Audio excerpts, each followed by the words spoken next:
नमस्कार प्रिय भक्तों, सत्य भक्ति उपचार में आप सभी का स्वागत है। सनातन धर्म में रवि प्रदोष का व्रत अत्यधिक धार्मिक माना जाता है। इस दिन भगवान शिव जी की पूजा करने के लिए सबसे शुभ दिनों में से एक माना जाता है। ऐसा कहा जाता है कि जो महिलाएं इस व्रत को भक्ति और समर्पण के साथ करती हैं, उन्हें सभी सुख समृद्धि प्राप्त होती है। इस दिन गोधूली बेला में पूजा की जाती है। भाद्रपद माह के शुक्ल पक्ष की त्रयोदशी तिथि को यह व्रत मनाया जाता है। रवि प्रदोष व्रत की कथा सुनने मात्र से सभी सुख, ऐश्वर्य और अंत में मोक्ष की प्राप्ति होती है। तो चलिए, कथा का श्रवण करने से पहले महादेव के चरणों में एक लाइक और प्लीज चैनल को सब्सक्राइब कर दीजिए। महादेव आपकी हर इच्छा, हर मनोकामना शीघ्र ही पूर्ण करेंगे। रवि प्रदोष व्रत की पौराणिक कथा इस प्रकार है।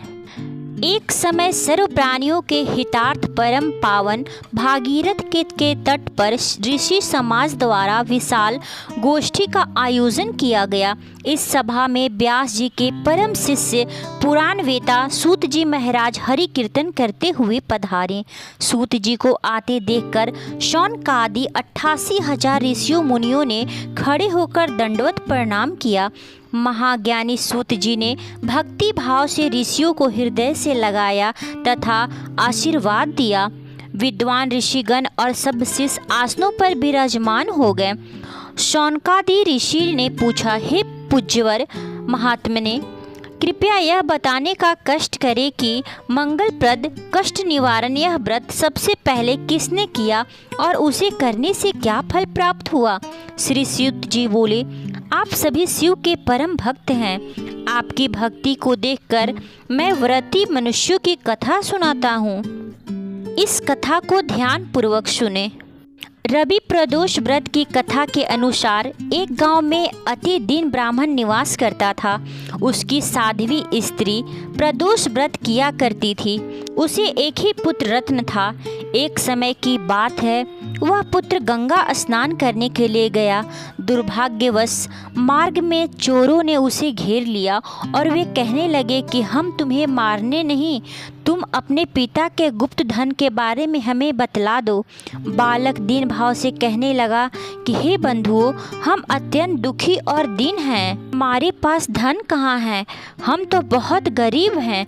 तब चोरों ने कहा कि तेरे इस पोटली में क्या बंधा है। बालक ने निसंकोच होकर कहा कि मेरी माँ ने मेरे लिए रोटियां दी है। यह सुनकर चोरों ने अपने साथियों से कहा कि साथियों, यह बहुत ही दुखी और दीन मनुष्य है, अतः हम किसी और को लूटेंगे। इतना कहकर चोरों ने उस बालक को जाने दिया। बालक वहां से चलते हुए एक नगर में पहुंचा। नगर के पास एक बरगद का पेड़ था। वह बालक उसी बरगद के वृक्ष की छाया में सो गया। उसी समय उस नगर के सिपाही चोरों को खोजते हुए उस बरगद वृक्ष के पास पहुंचे और बालक को चोर समझकर बंदी बना राजा के पास ले गए। राजा ने उसे कारागार में बंद करने का आदेश दे दिया। ब्राह्मणी का लड़का जब घर नहीं लौटा तब उसे अपने पुत्र की बड़ी चिंता हुई। अगले दिन प्रदोष व्रत था। ब्राह्मणी ने प्रदोष व्रत किया और भगवान शंकर से मन ही मन अपने पुत्र की कुशलता की प्रार्थना करने लगी। भगवान शंकर ने उस ब्राह्मणी की प्रार्थना स्वीकार कर ली। उसी रात भगवान शंकर ने उस राजा को स्वप्न में आदेश दिया कि वह बालक चोर नहीं है, उसे प्रातः काल छोड़ दें, अन्यथा उसका सारा राजपाट समाप्त हो जाएगा, उसकी वैभव नष्ट हो जाएगी। प्रातःकाल राजा ने शिव जी के आज्ञा अनुसार उस बालक को कारागार से मुक्त कर दिया। बालक ने अपनी सारी कहानी राजा को सुनाई। सारा वृतांत सुनकर राजा ने अपने सिपाहियों को उस बालक के घर भेजा और उसके माता पिता को दरबार में बुलाया। उसके माता पिता बहुत ही भयभीत थे। राजा ने उन्हें भयभीत देखकर कहा कि आप भयभीत न हो, आपका बालक निर्दोष है। राजा ने ब्राह्मण को 5 गांव दान दे दिए, जिससे वे सुखपूर्वक अपना जीवन व्यतीत करने लगे। भगवान शिव शंकर की कृपा से ब्राह्मण परिवार आनंद में रहने लगा। अतः जो मनुष्य रवि प्रदोष व्रत को करता है या कथा को सुनता है वह सुखपूर्वक और निरोगी होकर अपना पूर्ण जीवन व्यतीत करता है तथा उसके जीवन में खुशहाली आती है। उसे कभी धन की कमी नहीं रहती। महादेव की कृपा सदैव उस पर बनी रहती है। सुखपूर्वक जीवन व्यतीत करके अंत में मोक्ष की प्राप्ति होती है। प्रेम से बोलिए शिव शंकर भोलेनाथ की जय, माता पार्वती की जय। प्रिय भक्तों, रवि प्रदोष व्रत प्रदोष काल में ही पूजा करने से पूर्ण फल की प्राप्ति होती है। प्रदोष काल में नहा धोकर स्वच्छ वस्त्र धारण करके भगवान शिव शंकर और माता पार्वती की विधि विधान से पूजा अर्चना की जाती है। प्रदोष काल शाम के समय के बेला को कहा जाता है। ऐसा माना जाता है कि प्रदोष काल में भगवान भोलेनाथ प्रसन्न मुद्रा में होते हैं और जातकों की सभी मनोकामना पूरी करते हैं। धार्मिक मान्यताओं के अनुसार प्रदोष व्रत 100 गायों के दान के बराबर का पुण्य प्राप्त होता है। साथ ही इस व्रत को रखने से जातक के रोग दोष और दरिद्रता से छुटकारा मिलती है। लेकिन इस बात का ध्यान जरूर रखना चाहिए कि प्रदोष व्रत किस दिन पड़ रहा है। जो दिन पड़ता है वही प्रदोष व्रत हो जाता है और उसी की कथा सुननी चाहिए। प्रदोष व्रत फलाहार रहकर व्रत किया जाता है। ऐसा करने से दाम्पत्य जीवन में खुशहाली आती है। प्रदोष व्रत में भगवान शिव शंकर को पंचामृत से अभिषेक किया जाता है और इसके साथ ही साथ भांग धतूरा और बेलपत्र जो कि महादेव को सबसे प्रिय हैं उसे अर्पित किया जाता है। फिर कथा का श्रवण किया जाता है। कथा सुनने के बाद भगवान शिव शंकर और माता की आरती जरूर उतारें।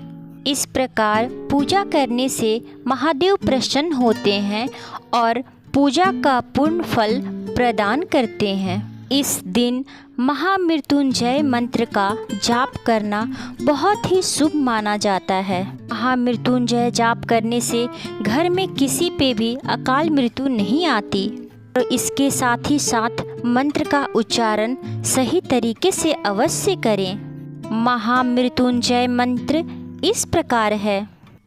ओम त्र्यंबकं यजामहे सुगंधिं पुष्टिवर्धनम् उर्वारुकमिव बन्धनान् मृत्युर्मोक्षमामृतात्। ओम त्र्यंबकं यजामहे सुगंधिं पुष्टिवर्धनम् उर्वारुकमिव बन्धनान् मृत्युर्मोक्षमामृतात्। इस प्रकार से मंत्रों का जाप करें।